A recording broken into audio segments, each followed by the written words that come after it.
Not being overconfident. We're from Jersey. We just come here. It's funny they say Bruce Smith, the new LT. They forgot we got the real thing, you know? Good evening, everybody, and welcome to the greatest show in sports, the Super Bowl. You got to remember the time that game went down. We went to war. We, as America, were going overseas and fighting. The buildup was completely different because of security. Metal detectors were set up. We had sniper protection on the broadcast booth.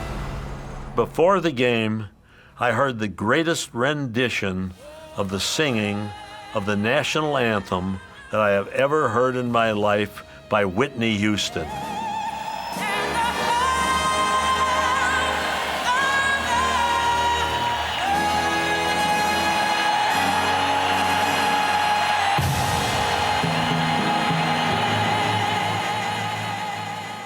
Gives me chills when I think about it.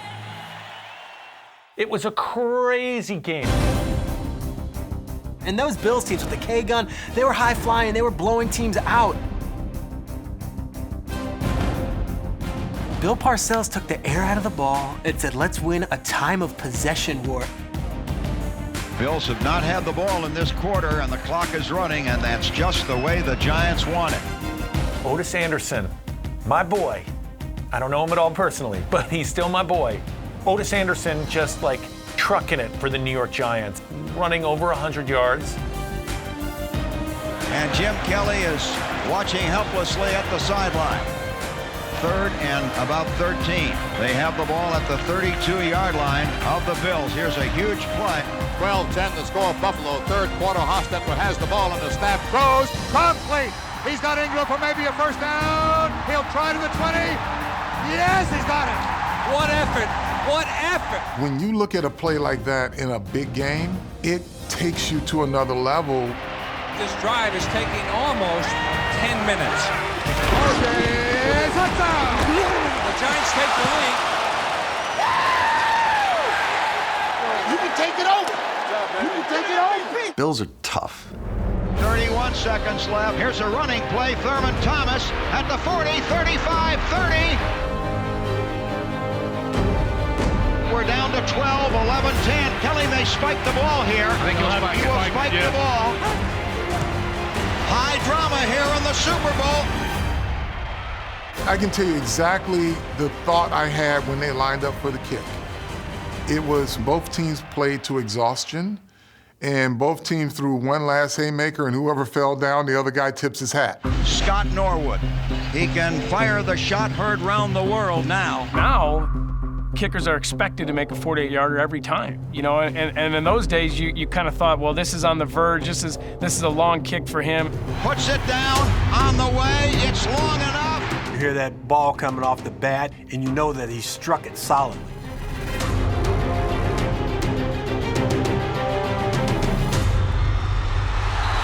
Got the distance, it is no good! What a game, though, both sides. You gotta give your hats off to the Giants.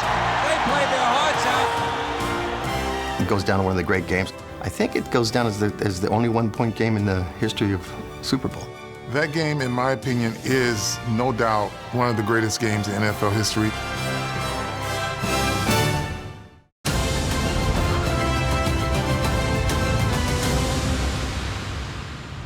I was having a Super Bowl party that year and wasn't going to the Super Bowl that the Patriots were in for the first time. And I was really despondent. My guests all hated the Patriots, and they were laughing at me that we were going to lose so brutally to the Atlanta Falcons. And here comes Freeman running laterally. He goes over the tackle.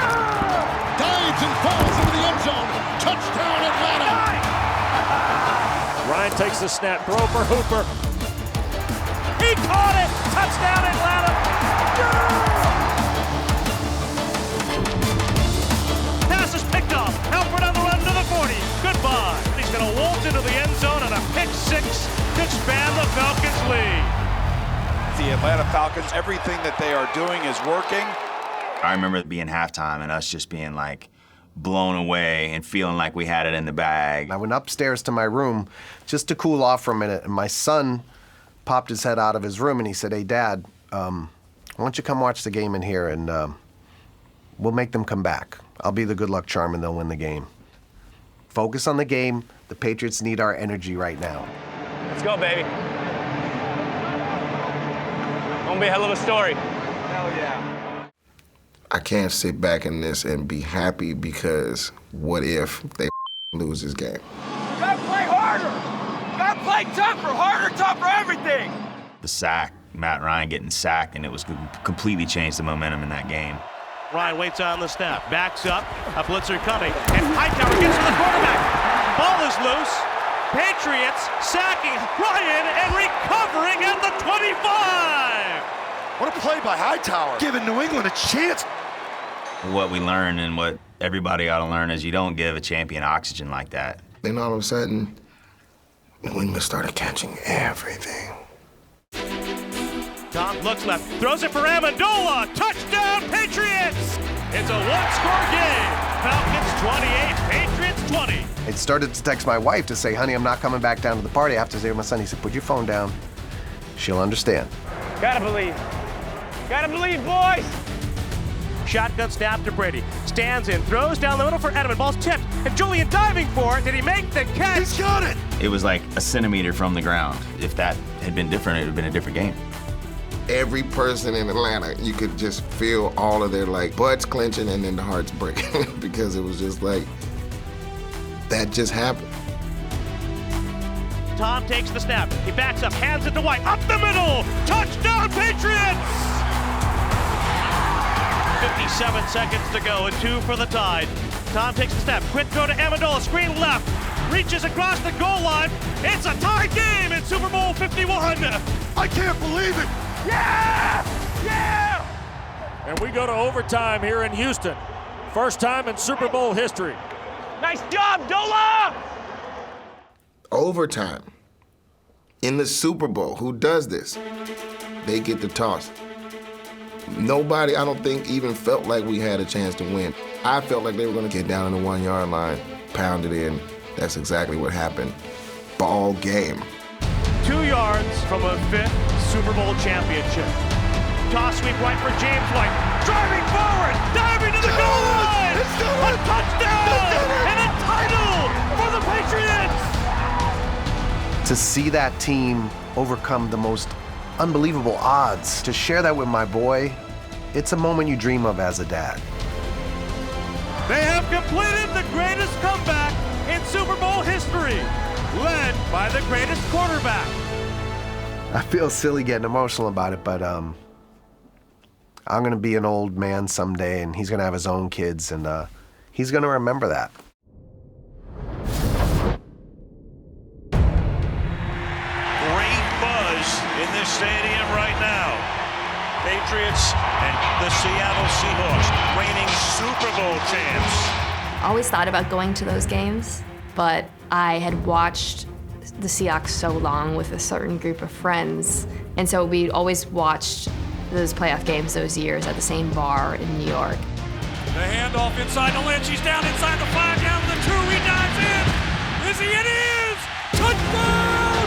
Seahawks! We've seen it so many times. Marshawn Lynch, you give him a little space, and now the running game finally opens up. That was a game, too, that I thought we were going to lose. Everyone did. And at that point, I was standing, right? Because you have to stand. Like, you can't sit and watch that game. We're watching a star be born. Steps up, fires inside. Ball is intercepted. Touchdown, Seahawks! Fires back in the end zone. Touchdown, New England! So the fourth quarter happens. It's the last drive. I've never felt like he, in particular, was out of a game. 118 and counting. Russell empty backfield. Good snap to the quarterback. Fires down the right side. He's got Kearse, and the ball is knocked incomplete. Good play again by Malcolm Butler. Or did Kearse catch it? He caught it on McCarron! Unreal! A catch by Kearse on McCarron with the ball knocked away by Butler. Amazing. This is David Tyree all over again. We're going to lose to the Seahawks, and that's going to suck. Stupid birds. I thought the team was going to win after that. Seahawks have clawed their way back. Lynch, he goes left. He pounds it down to the 1. And they were going to give the ball to beast mode, and that's what they were going to do. Second down and goal after the 4-yard run by Marshawn Lynch. Lynch in the backfield. Russell looks, throws inside. Oh my God, it's picked off at the goal line. Intercepted at the goal line by Malcolm Butler. Malcolm Butler? Who is Malcolm Butler? Butler, a rookie free agent out of West Alabama. That's what makes the Patriots so great, is because all of their players are great or can be great when they need to be. People that like Malcolm Butler, who can come out of the blue and save the Super Bowl for them. A shot to the heart of every Seahawks fan. I still believe the Seahawks were right to throw there. I don't believe that was the correct play. I would not have attempted a pass right there. I'm sorry, but I can't believe the call. Me neither. I cannot believe the call. And I just stood up, I zipped up my coat, and I walked out. Didn't say a word to anyone. I walked in complete silence in the snow for a mile back to my house. And I remember my dog, like, licking the frozen tears off of my cheeks. And then we were like just sitting in silence for a while, processing what had happened.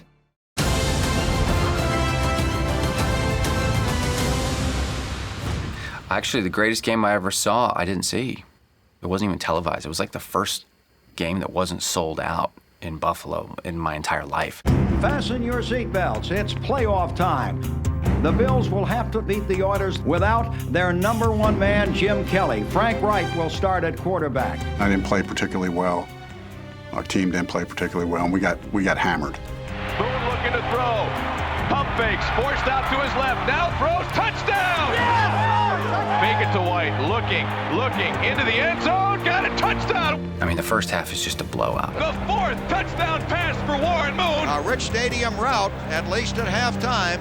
28-3, the Oilers lead it. Me and my brothers, we turned off the radio. I walked over to Frank and I said to him, Frank, you led the greatest comeback in college football history. And he says, and you're going to lead the greatest comeback in NFL history today. I'll never forget that, walking out of the locker room. And we got the ball to start the second half. Right goes far side. This is intercepted. And down the far sideline is Bubba McDowell. And he will score. You know, the lights are on here at Rich Stadium. They've been on since this morning. You could pretty much turn them out on the Bills right now. There were people who left the stadium, who went to their cars. The legacy of the game is that, you know, you don't give up on the Bills, you don't quit. My youngest brother, Brandon's upstairs and he's listening to the game. And he opens the door and yells down to the basement, hey, Bills touchdown. Yeah, great, okay, 35-10 or something like that. And then probably the play of the game, the surprise onside kick. And a little onside kickoff, and it didn't go far enough. Wait a minute, yes it did. Let's see who got the ball. Yes, sir. They have the ball. You better believe they do. And guess who doesn't? Christie. I didn't even know what was going on. I'm on the sideline, not even thinking about it. Next thing I know, we got the ball back. Right to throw. Down the side. The ironic thing is Don's foot steps out of bounds, so he really is not eligible. But the referee missed it, and now it's 35-17. I can't even explain it, but it just felt like we're going to win this game. My youngest brother, he comes back down and he's like, hey, Buffalo, touchdown again. 17, and we're thinking, okay. I remember we all locked into our spots, and we had that good luck positioning where you're not allowed to move, or, you know, you're the reason that they lost the game, of course. 4:29 left in the third. Here is Reich, looking to throw, rolls out, throws, down there is Reed at the 5, in for the touchdown. Andre Reed has scored. Reich is going to the shotgun, 4th and 5 at the 18. There's the snap, he backs up, he looks, he throws, Reed, touchdown. Touchdown! Unbelievable! The Bills are back in it now, big time. 3 wide receivers, 2 to the right, back to throw. He looks, he throws, touchdown! Andre Reed for the touchdown. The Bills have scored with 3:08 to play in the game. Andre Reed, 3 straight touchdowns. Going to overtime, they won the toss. Drops back, has time, looking around, throws, intercepted by the Bills. It is picked off by Odoms. Bills can win it here. Wright puts it down. The kick is on the way, and it is good. And the Bills have won it. The Bills have won it. Incredible. What a comeback by the Bills. Look at the fans pouring onto the field and the mob scene of Steve Christie. I still get chills every time I think about it. Everybody coming out, jumping on each other, the celebration, the roar and the sensation in that stadium. Running off the field, looking up at my family. It was a special moment. I remember jumping out, running out in the street, and for some reason I was in my underwear, and I don't remember why.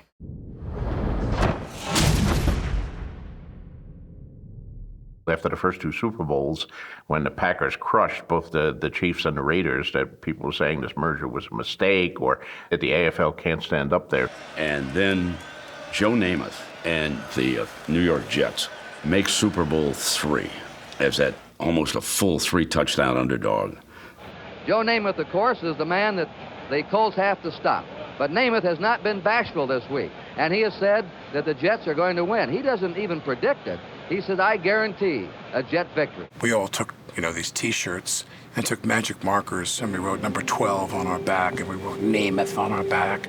I was an offensive captain, and I thought to myself, wow, Johnny's here, man. Johnny Unitas. We're going over to play the Colts, and I'm looking straight across to Johnny. I said, oh, man. Namath fires, it's complete. Namath firing, a great grab by Sauer. This is our kind of game. Namath red hot. Everybody thought he'd get killed in this game. He has killed Baltimore so far. Namath did all the bragging. He was certainly a great quarterback. Namath's not killing us. Matt Snell is killing us. Matt Snell over the 40. Matt Snell's been the outstanding runner so far. And he may go. He's in there. Snell scored. There were a lot of key mistakes made in that game. Morrow's going to throw, and it is intercepted.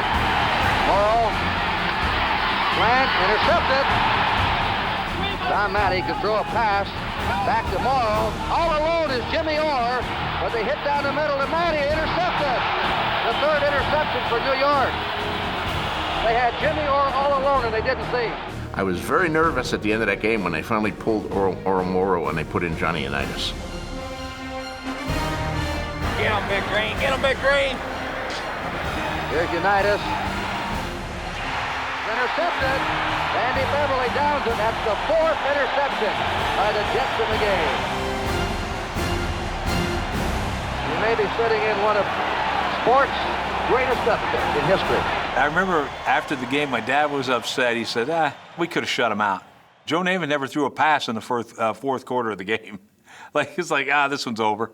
It's unreal. Not only did they win a game, but they really blew him out.